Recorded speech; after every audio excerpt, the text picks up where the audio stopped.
Ce n'était absolument pas prévu, mais il y en a eu des buzz cette année et j'ai envie d'en parler. Salut à tous, ici Reg et bienvenue dans la vidéo des pires séries de l'année 2020. C'est le premier épisode des pires séries de l'année, oui. Pourquoi? Parce que c'est la première fois que je regarde jusqu'au bout plein de séries de merde. Comme d'habitude, c'est un mélange de mauvaises séries, clairement mauvaises, et aussi de séries qui m'ont beaucoup déçu. Il y a des séries qui sont pas mauvaises en soi, mais qui m'ont tellement déçu que je suis obligé de les mettre dans cette liste. Évidemment, c'est une liste subjective et ce n'est pas un classement, mais je vais vous donner la pire série que j'ai vue cette année en fin de vidéo. Mais pensez aussi à mettre vos pires séries de l'année ou pires saisons parce qu'on fait les deux dans les commentaires. Et pour pas mal de séries, j'en ai fait des critiques, donc si mon avis plus détaillé vous intéresse, vous pouvez aller les chercher sur la chaîne. J'ai envie de commencer avec une série qui nous a évidemment beaucoup déçus depuis la fin de la saison 1, c'est la série 13 Reasons Why. Évidemment, la saison 4 est sortie cette année et j'avais complètement oublié que la saison 4 était sortie en 2020, mais c'est le cas et j'en avais déjà parlé, mais c'est vrai que cette série est nulle quoi. Ils auraient dû arrêter depuis un moment. Encore la saison 1 était cool, moi j'avais vraiment kiffé. La saison 2, on était sur quelque chose de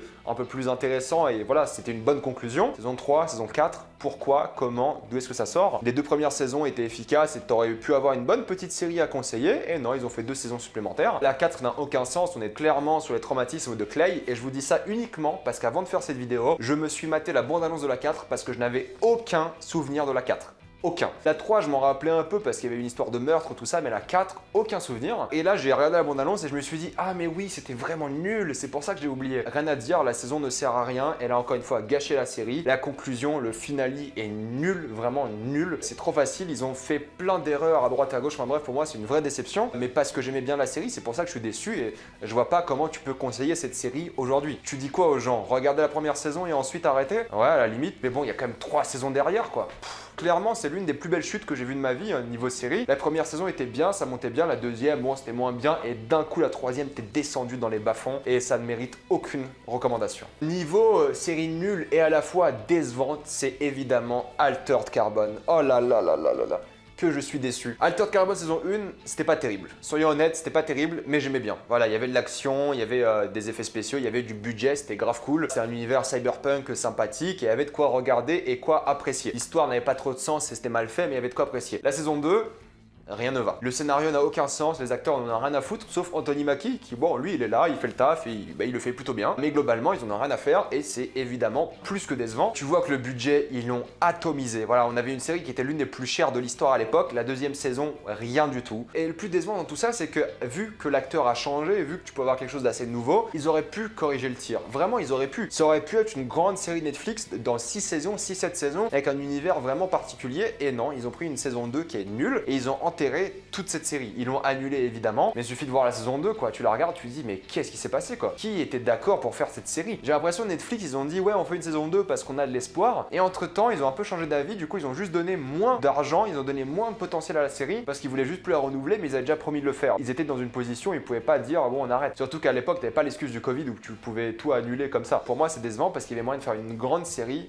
et c'est pas du tout ce qu'on a eu. Niveau de déception encore une fois mais pas nul, c'est la série Devs. J'adore Garland, je trouve que c'est un très bon metteur en scène. Là, c'est lui qui supervise la série, c'est sa série. Et j'aime bien les thématiques, j'aime bien les concepts, j'aime bien les idées, mais bordel, que je me suis fait chier. Je suis désolé, je me suis ennuyé la majorité du temps. Il y a que la fin que je trouvais vraiment bien et le début. Il y avait une ambiance qui s'installait, mais entre les deux là, la mini-série, c'est une mini-série donc il n'y aura pas de saison 2. Entre les deux épisodes là, je me suis ennuyé comme pas possible. Je déteste l'actrice principale, je trouve qu'elle joue très très mal. Elle m'a sorti de la série à chaque fois. Il y a des belles scènes, voilà, il y a des belles scènes, il y a de bons jeux d'acteurs de certains autres acteurs, donc il y a des belles choses, il y a des belles idées visuelles et des choses comme ça, mais globalement, le concept est gâché. Le concept est génial, en soi je vais pas vous spoiler parce que le concept et la résolution pour moi sont géniales, mais globalement c'est décevant parce que le rythme est vraiment mauvais, les acteurs sont pas tous bons, surtout l'actrice principale, et c'est une série que tu regardes et malheureusement t'oublies assez vite. Alors que le concept est quand même assez fort. Une série aussi, mini-série en 3 épisodes que j'ai trouvé très décevante aussi, c'est Dracula. J'ai kiffé le premier épisode, j'ai kiffé le deuxième et le troisième pour moi.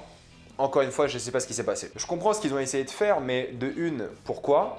De 2, pourquoi? Et de 3, pourquoi? À la limite, je comprends le parti pris, mais il était vraiment mal exploité, mal fait, et c'est du gâchis quoi. L'idée aurait pu être cool, vraiment l'idée aurait pu marcher, mais il a pas du tout marché. T'as 2 bons premiers épisodes qui reprennent le mythe de Dracula et c'est cool. C'est sympa à découvrir, t'as une vraie légende qui est bâtie dans ces épisodes-là, et elle est gâchée dans le 3e épisode quoi. Personne voulait voir ça dans sa vie, personne n'était intéressé par ça, et on l'a quand même eu, et ils l'ont mal fait. Alors que bien le faire aurait pu être super intéressant.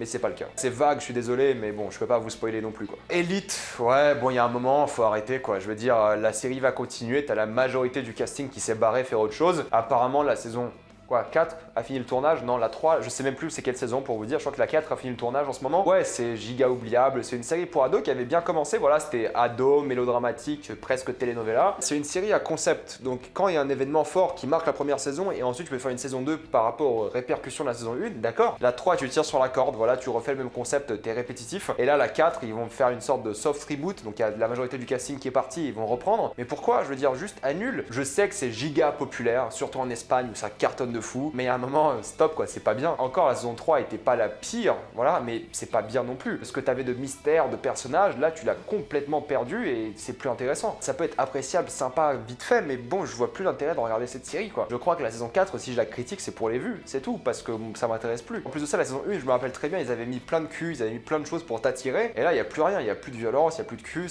ils font toujours ça de toute façon. Hein. Dès que tu deviens un peu connu en tant qu'acteur, t'as plus forcément envie de te montrer la poêle partout, et ça donne des scènes complètement ridicules. Enfin bref, on est sur quelque chose de complètement oubliable et qui sert plus à rien quoi. C'est le genre de série, tu te demandes vraiment pourquoi ils la renouvellent, parce qu'ils ont clairement plus d'idées depuis très longtemps, mais j'imagine que l'argent ça aide. Into the Night, c'est une série belge qui est vraiment, encore une fois, sans aucun intérêt. Ils ont renouvelé pour une saison 2, je sais pas pourquoi et comment. Le problème de cette saison 1, c'est que au final, le concept, il marche très peu de temps. C'est un concept où le soleil te bute. Peu importe où t'es dans le monde, si le soleil apparaît, tu meurs. Donc faut prendre l'avion et lutter contre le soleil. Et ça, c'est un concept qui marche très très peu. Je veux dire, il y a un moment, tu fais 2-3 épisodes, on a compris, ça marche plus. C'est tellement limité comme concept que tu peux pas développer ça plus que ça, et ils l'ont clairement vu en faisant la série. C'est qu'au bout de 2 épisodes, t'as compris, tu dis ouais mais maintenant on va tourner en rond, et c'est ce qu'on fait, on tourne en rond. Et la fin en fait c'est l'un des pires cliffhangers que j'ai vu quoi. La fin tu dis non mais ça n'a pas de sens ce que tu viens de faire, par rapport à tout ce que tu m'as dit durant toute la saison, ça n'a pas de sens. Et en plus de ça, je vois pas comment ils vont faire une saison 2. Je suis même pas curieux en fait, je suis même pas curieux de voir comment ils vont faire, juste ça m'intéresse plus, et clairement je sais pas pourquoi cette série existe.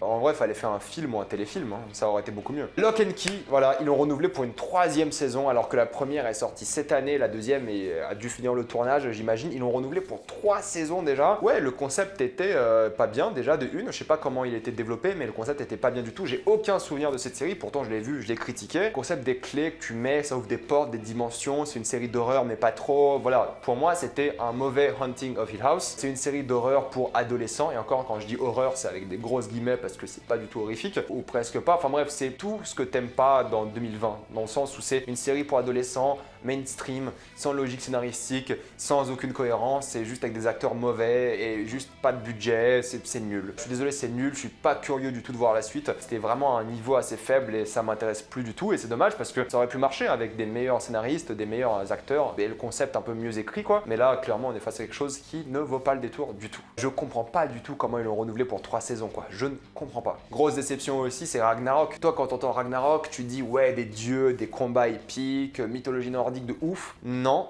adolescents en Norvège qui vont au lycée. J'en ai marre. J'en ai grave marre. À la limite, maintenant ils ont appelé ça Ragnarok et c'est des adolescents et ils ont fait leur série. Bon voilà, c'est fait, c'est comme ça, c'est trop tard. Mais même en tant que série d'adolescents avec des éléments surnaturels, c'est pas bien. C'est vraiment pas bien. Il y a rien d'entraînant, il y a rien de sympathique, il y a rien de fun dans cette série et c'est juste mal fait quoi. En plus, ça a dû coûter genre 15 € à produire parce qu'en vrai, les effets spéciaux sont catastrophiques. Les acteurs, bon, ils sont mauvais, mais bon, à la limite, c'est des ados, ils sont jeunes, ils ont le temps d'apprendre. Mais pour moi, ils ont fait quelque chose qui n'a aucun sens et qui mérite pas d'exister quoi. Et évidemment, ça a été renouvelé pour une saison 2, alors que des séries comme Messiah se font trancher la gorge à chaque fois, c'est comme ça me fout le mort. Clairement, ça me fout le mort.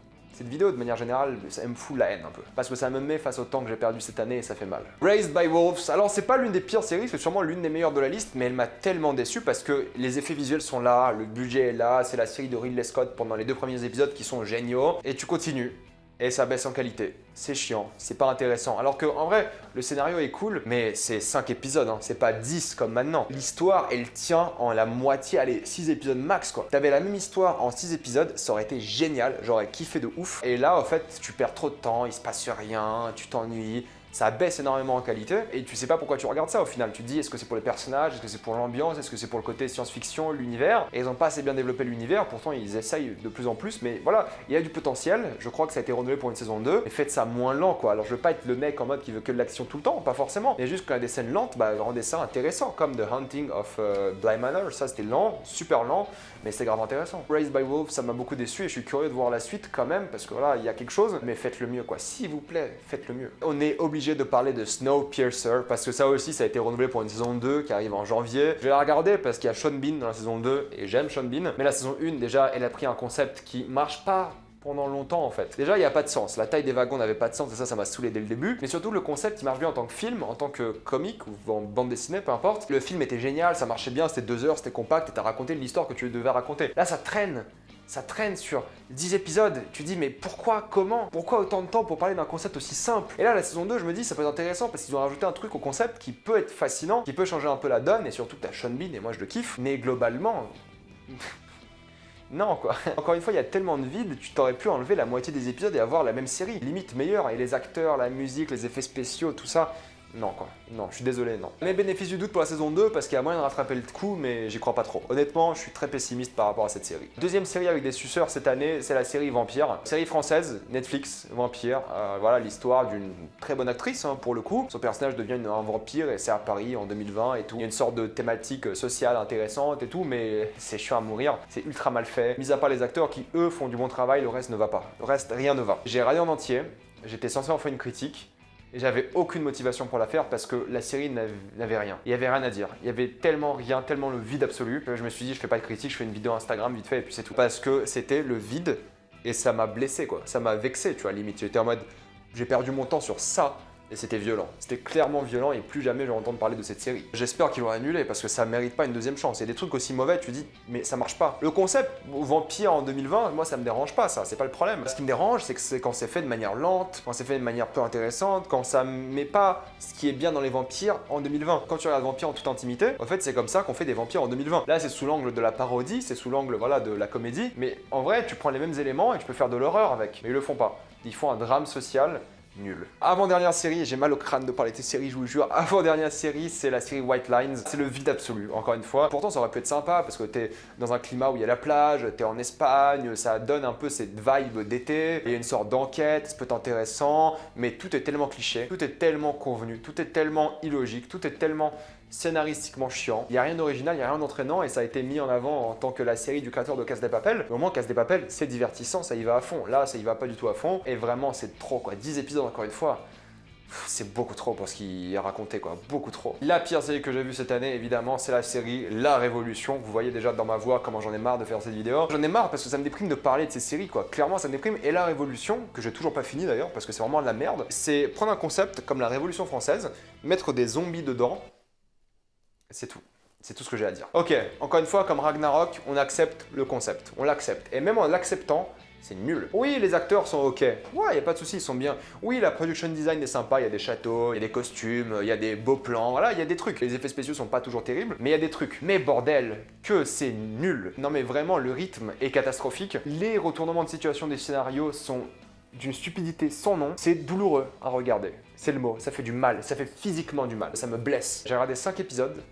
Et je pouvais plus. Je me dis, c'est la douleur physique qu'on m'impose là. C'est de la souffrance et c'est dommage parce qu'il y avait le budget, il y avait l'ambition, il n'y avait pas le scénario. Et je vais pas vous mentir, hein, le scénario c'est quand même important dans une série. Tout de même, un tout petit peu. Donc quand tu tapes des cliffhangers de merde, quand tu tapes un rythme catastrophique, quand tu regardes cette série et t'as envie de te tirer une balle, tu te dis mais qu'est-ce qu'on a mérité pour avoir ça en France? Pourquoi est-ce que Netflix n'aime pas la France? Qu'est-ce qu'on a fait pour mériter ça? Enfin bref, voilà, c'est l'une des pires séries que j'ai vues de ma vie. Plus jamais j'ai envie d'en parler.